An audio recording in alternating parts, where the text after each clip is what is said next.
What formula did Safaricom Mpesa use to become Africa's most powerful payments company? In this video, we'll show you the exact gameplay that Safaricom used to move from a small Kenyan-based company to one of the world's largest companies, not only dominating in Africa and the rest of the world. Now, some of you, especially those who aren't from Africa, may not truly understand how much of a business juggernaut Safaricom truly is. So before we dive in, I'll share some stats that I think will blow your mind. Number one, in 2023 alone, Safaricom processed more than 50% of Kenya's GDP. I mean, you get the whole GDP and add 50% onto that. That's around 150% of Kenya's GDP in 1 year.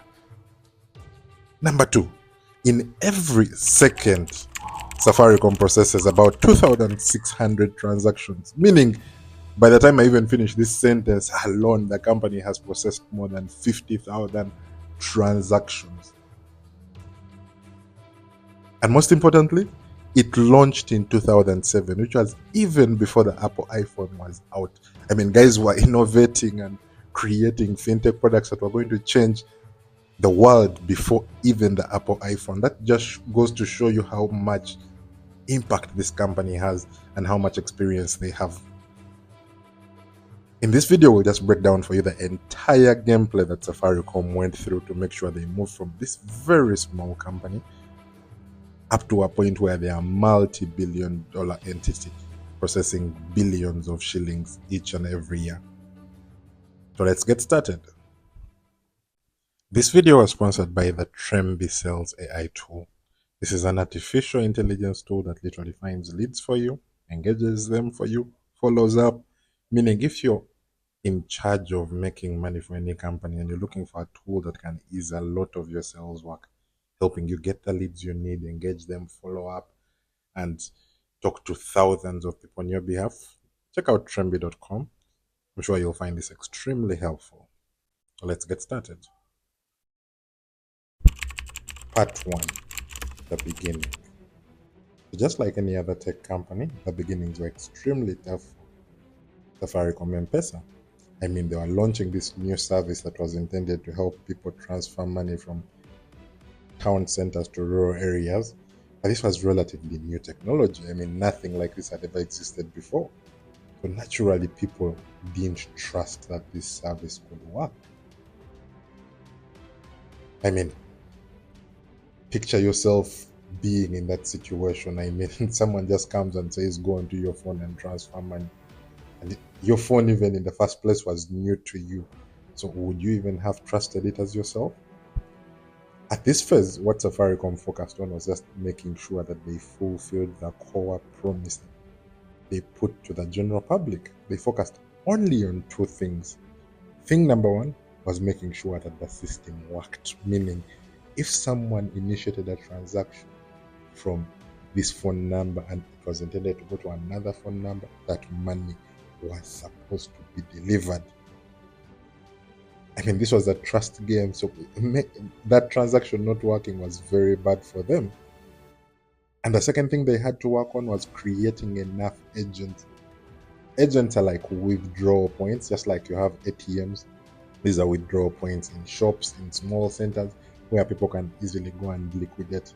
So they focused on making sure that these rural areas especially had a large enough number of people, such that when someone transferred their money from one mobile money number onto another Mpesa number, the person at the other end of the line easily had access to that money. So for phase one, all they did was just make sure that their core system is working well. Be able to send money from one point to another and be able to liquidate it. That is all they focused on in phase one. In the second phase of their business, they now shifted focus into now providing the services that Kenyans used on the day-to-day. Keep in mind that this was 2007, meaning to pay for your power, to pay for your water, you literally had to walk into a bank branch, make big lines just to pay for power, water, school fees. So these were services that people needed to use on a day-to-day. And Safaricom's brilliant plan was, how can we make it easier for people to pay for these services on a day to day?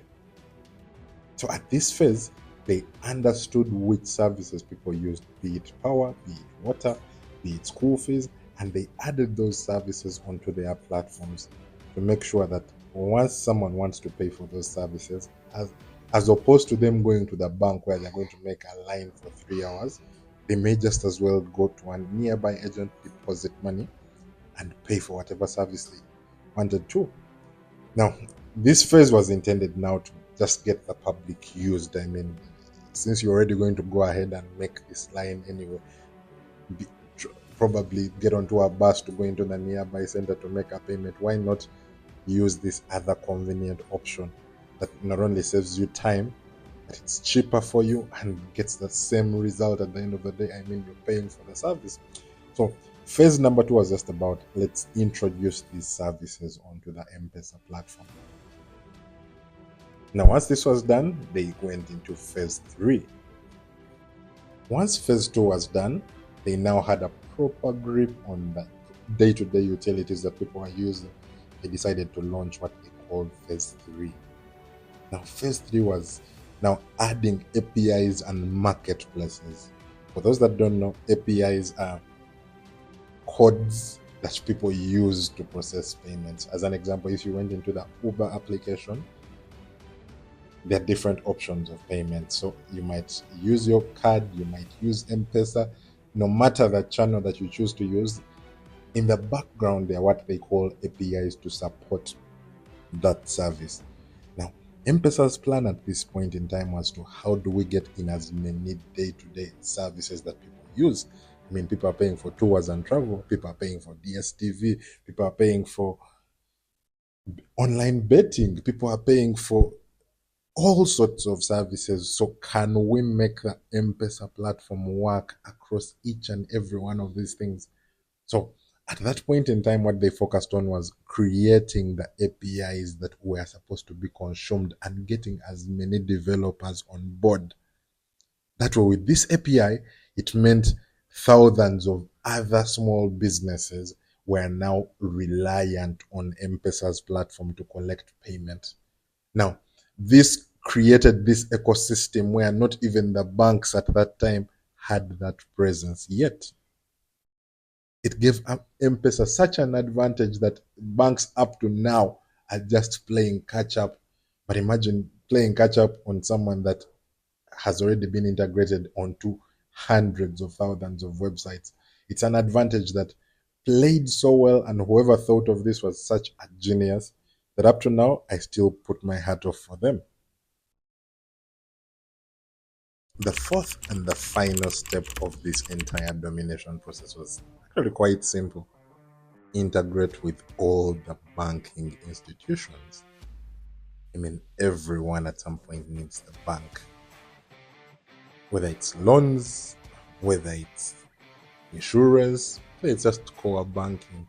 So Safaricom's final gameplay was, how do we, number one, embed such that people need our system to deposit and withdraw money from the bank.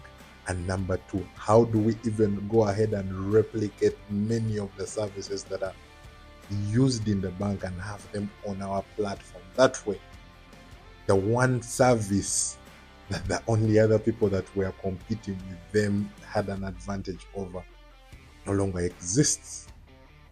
I mean, some of the main reasons as to why the people used to go to banks, the only financial institutions that existed at that time, just to do transactions, loans, insure themselves. And now Safaricom's final nail in the coffin was just, how do we steal some of those and steal them so stealthily that even the other bankers think that we're working with them. Those are the 4 phases that Safaricom went through to become the largest financial company on the African continent. Don't forget to follow this channel. Every week I'll be publishing a new documentary on some of the most innovative companies. In addition to that, I share a ton of content on sales and marketing. So if that's your kind of content and like sales, marketing, and entrepreneurship, follow this channel. For those of you on YouTube, Check out my other documentary on Strive Masiyiwa and how he made his journey to the billions of dollars that he makes out of Zimbabwe. Bye bye for now.